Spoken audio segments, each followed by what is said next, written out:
доповідали щодо застосування українських ракет довгого Нептуна, можна сказати, задоволені результатами уражень. Le Royaume-Uni et la France ont fourni le Storm Shadow et le Scalp à l'Ukraine, tandis que l'Allemagne et la Suède disposent du Taurus dans leur inventaire jusqu'à présent. Les États-Unis ont refusé de communiquer à Kiev des informations sur la fourniture de missiles de croisière JASM, mais l'Ukraine possède-t-elle un missile célèbre et efficace à longue portée comme ceux-ci, qui sont parmi les plus récents? Les 4 missiles du côté ukrainien incluent le missile Neptune. Le missile Neptune est le chef-d'œuvre de l'Ukraine, qui a acquis une notoriété avec la destruction du croiseur Moskva, le vaisseau amiral russe dont on a récemment entendu parler à nouveau lors des attaques contre la base de bombardiers russes à Engels. Neptune fait partie de l'arsenal croissant de munitions artisanales de l'Ukraine, visant à renforcer ses capacités de frappe en profondeur avec des missiles et des drones. Kiev a utilisé cet arsenal pour frapper des cibles clés, dépôts de munitions sur les aérodromes russes, installations énergétiques et autres infrastructures dès les premiers jours de l'invasion à grande échelle de l'Ukraine par la Russie. Cela a permis de mettre au jour le missile Neptune. Comment l'Ukraine a-t-elle modernisé son missile de croisière pour frapper des cibles russes de grande valeur, comme le croiseur Moskva, vaisseau amiral de la flotte de la mer Noire?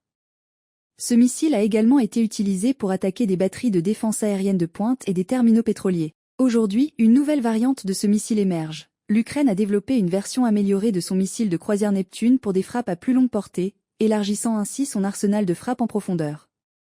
Ce nouveau modèle aurait une portée allant jusqu'à 1000 km, 621 miles, une distance impressionnante. Cette portée accrue permet à l'Ukraine de créer une sorte de zone grise dans un rayon d'environ 300 km sur le territoire de la Fédération de Russie. Grâce à cette caractéristique, sans aérodrome, les avions tactiques ou stratégiques ne pourront pas se déployer en toute sécurité dans cette zone, ce qui limitera considérablement la capacité de l'armée russe à utiliser des bombes guidées. Nous allons maintenant examiner de plus près cette nouvelle variante de Neptune et ses implications critiques, que nous découvrirons à travers les récentes attaques où ce missile a été utilisé, ainsi que ce que l'avenir réserve à l'Ukraine. Mais d'abord, n'oubliez pas de vous abonner à notre chaîne, d'activer les notifications et de nous donner un like pour rester informé de notre contenu. Regardons maintenant la variante à longue portée du nouveau Neptune ukrainien. L'Ukraine travaille sur ce nouveau missile depuis un certain temps. L'année dernière, le ministre ukrainien de la Défense, Rustam Umerov, a annoncé que la production en série des missiles Neptune avait été élargie et modernisée pour atteindre des distances plus longues. Auparavant, ces munitions pouvaient toucher des cibles à plus de 200 miles. Désormais, avec la nouvelle version de Neptune, sa portée dépasse les 600 miles, ce qui est incroyable. Le missile long Neptune est une version agrandie du missile anti-navire R-360 Neptune de Kiev, une munition subsonique lancée depuis un camion que l'Ukraine avait précédemment adapté pour frapper des cibles terrestres. Il a été conçu par le bureau de conception ukrainien LUK. Le pays affirme avoir déjà utilisé cette nouvelle variante à longue portée contre des cibles russes. Le président ukrainien Volodymyr Zelensky a déclaré dans un communiqué que le pays avait reçu des nouvelles importantes concernant son programme de missiles, notamment que le Neptune à longue portée avait été testé et utilisé avec succès au combat. Des sources médiatiques proches de Kiev ont rapporté que lors des attaques clés contre Tuapse et Engels, le missile long Neptune avait été utilisé le week-end dernier pour frapper une raffinerie de pétrole à Tuapse, en Russie, à environ 300 miles de la ligne de front. C'était l'une des dernières attaques ukrainiennes visant le secteur énergétique de Moscou, alors que Kiev cherche à priver son voisin de revenus critiques. Lors de cette frappe, un dépôt de pétrole contenant environ 20 000 tonnes d'essence a pris feu après l'impact du missile Neptune. Cette attaque contre la raffinerie augmente les enjeux pour l'industrie pétrolière russe, une source majeure de revenus d'exportation qui maintient l'économie à flot. L'Ukraine cible les raffineries, pipelines et stations de pompage russes avec des drones depuis des mois, ce qui aurait mis hors service environ 10% de la capacité de raffinage russe, selon des rapports. Ce dernier succès à Tuapse a été rendu possible par les missiles Neptune. Une vidéo révélée à propos de cette attaque prouve que les Ukrainiens ont utilisé des missiles Neptune. À en juger par les images, cela ne ressemble clairement pas à une frappe de drone. Premièrement, une frappe de drone ne produit pas toujours une onde sonore aussi puissante, et sa puissance est bien inférieure à celle d'une ogive de 40 à 70 kg. Deuxièmement, la détonation complète s'est produite immédiatement et simultanément, touchant à la fois l'explosif de l'arme et le contenu du réservoir de carburant. Avec une ogive plus petite, le processus inverse se produit, une légère explosion suivie de l'explosion du contenu du réservoir, puis de sa combustion. Ici, la situation est très différente. Toutes les informations suggèrent que c'est le nouveau missile Neptune qui a frappé Tuapse.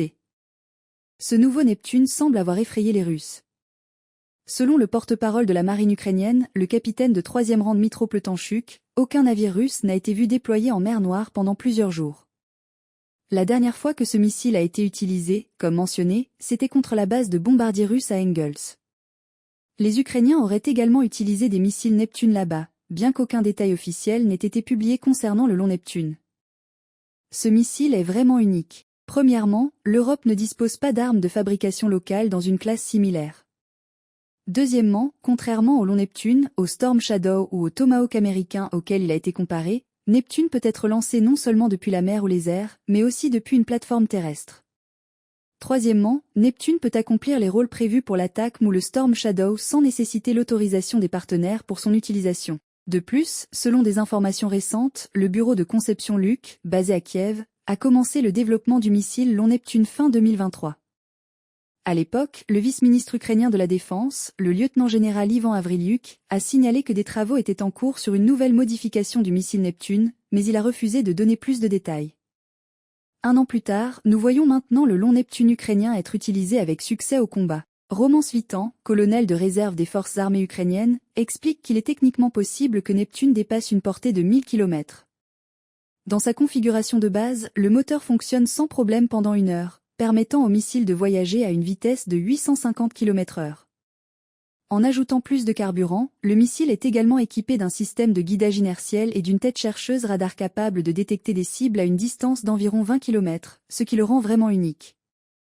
S'il est produit en grande quantité, ce sera une véritable percée. Le mot long dans son nom pourrait indiquer que cette modification a une coque nettement plus longue par rapport au missile anti-navire R-360 de base dont il est dérivé. Oleksiy Hetman, vétéran de la guerre russo-ukrainienne et major de réserve des forces armées ukrainiennes, confirme que le missile Neptune a grandi en taille. Cette augmentation est due à l'ajout de réservoirs de carburant supplémentaires pour permettre des distances de vol plus longues. Le nouveau Neptune conserve tous les composants électroniques et la tête chercheuse utilisée dans la configuration originale, sauf pour le composant responsable des performances de vol. L'expert soutient que le nouveau Neptune peut transporter entre 100 et 300 kg d'explosifs. En ce qui concerne les plans de production et l'arsenal ukrainien, l'Ukraine ne peut plus se limiter à cibler des raffineries de pétrole ou des dépôts de munitions avec des drones, qui transportent entre 10 et 50 kg d'explosifs insuffisants pour pénétrer un sol durci. Même avec plusieurs drones, c'est comme tirer avec un pistolet sur un véhicule blindé. Même en tirant 10 fois, on ne perce pas. Mais quelque chose de plus puissant y parvient. Si les caractéristiques de performance projetées du long Neptune sont correctes, cela pourrait avoir un impact significatif sur l'équilibre des forces dans cette bataille. Et si, comme certains experts le prédisent, l'Ukraine parvient à produire 30 à 60 de ces missiles par mois cette année, c'est un détail encore plus crucial. Les estimations des coûts des missiles Neptune sont généralement comparées aux missiles Tomahawk ou Storm Shadow, qui coûtent environ 4,5 millions de dollars par unité. Selon mes calculs, les missiles ukrainiens sont bien moins chers, environ 1,5 million de dollars. Mais avec ce coût, produire 30 à 60 missiles par mois est-il trop ambitieux, insuffisant ou réaliste ? Le président Zelensky a annoncé l'année dernière que l'Ukraine pourrait produire jusqu'à 3000 missiles de croisière d'ici 2025. On ignore encore si cela inclut les missiles anti-navires Neptune, mais il est difficile de ne pas être impressionné par ce taux de production élevé. Un calcul simple montre qu'environ 8 missiles seraient produits chaque jour.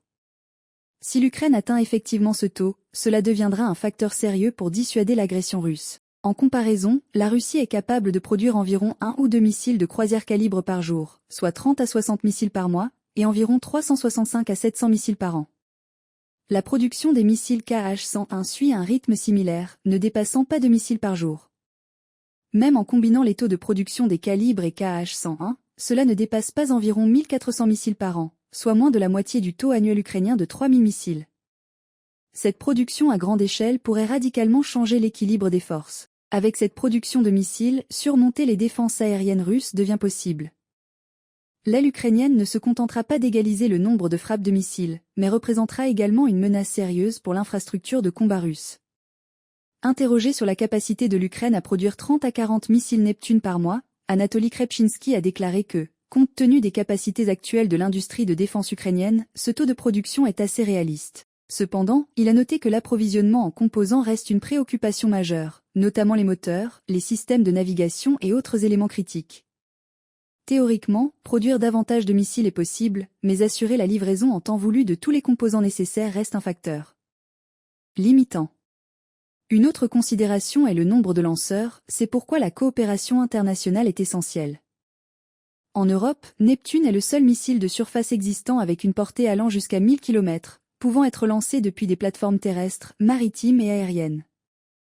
Des pays européens comme l'Allemagne, la Pologne et la France envisagent seulement la possibilité de créer des systèmes similaires, mais cela reste au stade des discussions sans échéance claire. L'Europe pourrait jouer un rôle clé en augmentant la production du long Neptune en fournissant des composants critiques et en mobilisant ses propres capacités de production.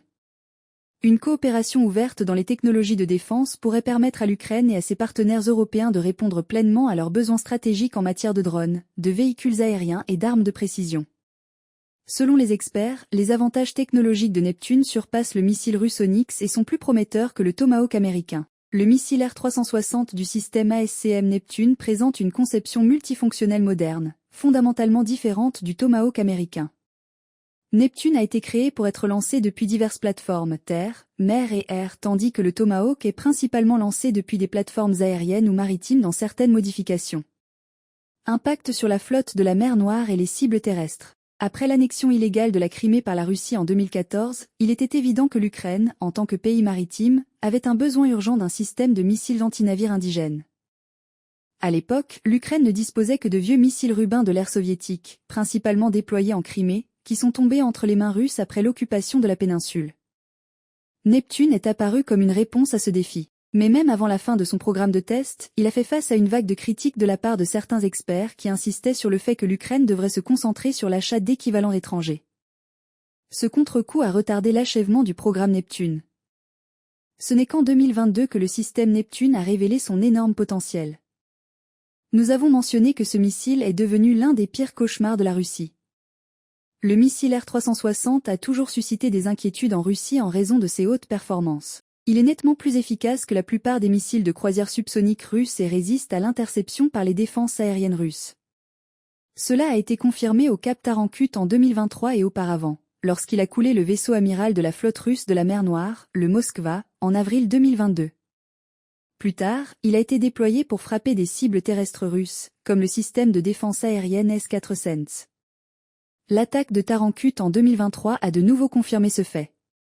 Mais la question demeure, jusqu'où ira cette bataille? Que pensez-vous? Dites-le nous dans les commentaires. Si cette histoire vous a captivé, likez et abonnez-vous pour ne rien rater. Merci d'être avec nous, à bientôt pour la suite.